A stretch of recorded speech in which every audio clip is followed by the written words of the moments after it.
Mistoqsim il-ġurnalisti barra l-Parlament wara li tresqet mozzjoni biex tikkundanna l-aġir ta' deputati nazzjonalisti fil-konfront tal-Speaker.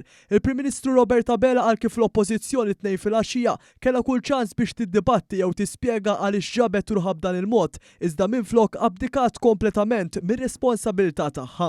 Il-kap tal-Oppożizzjoni formali mhux dak de facto, jew billi kellu l-ispak miġbut mill-kap de facto għażel li jabdika minn dibattitu demokratiku fl-aktar istituzzjoni demokratika tal-pajjiż. Illejla kellhom opportunità unika li jagħmlu żewġ affarijiet l-Oppożizzjoni, jew jirtiraw il-kliem dispreġjattiv u insolenti li Carola Aquilina qal fil-konfront tas-sedja fosthom meta qallu li hemm li mhux kapaċi jaħseb lill-Speaker, jew jiddibattu jgħidu għala ħassew li huwa ġustifikat li fl-istituzzjoni tal-pajjiż jgħidu dak il-kliem fil-konfront tas-sedja.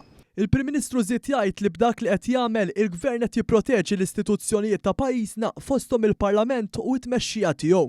Is-sedja m'għandix il-mezz ta' kif tista' tipproteġi lilha nnifisha fil-konfront ta' dawn l-attakki inġusti u sfaċċati fil-konfront tagħha. Allura kien doverus fuqna li filwaqt li nibqgħu nagħmlu l-bqija tal-ħidma tagħna, dil-ġimgħa nkompli mmur Brussell u nibqgħu nieħdu deċiżjonijiet favur il-poplu Malti, inkluż li ma ninvestux fl-industrija tal-armamenti, ma fl-istess waqt huwa doverus fuqna anke bħala membri ta' din il-Kamra tar-Rappreżentanti li nipproteġu l-istituzzjonijiet ta' dan il-pajjiż anke għalhekk hemm il-prinċipju ta' checks and balances minn dawn l-attakki korroħ fil-konfront tagħha. U allura il-tressieq ta' din il-mozzjoni u d-dibattitu tal-lum kien kruċjali daqskemm huma l-funzjonijiet l-oħra tal-Gvern kollha kemm huma għandhom rwol importanti u qed jirnexxilna nagħmluhom flimkien.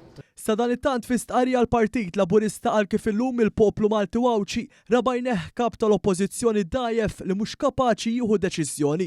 Hawnhekk tenna li issa għandna konferma ċara fejn Bernard Grech u l-Grupp Parlamentari Nazzjonalista bl-ebda mod ma jistgħu iwaqfu lil Carola Aquilina mill-estremiżmu li jrid li l-Oppożizzjoni tmexxi bih.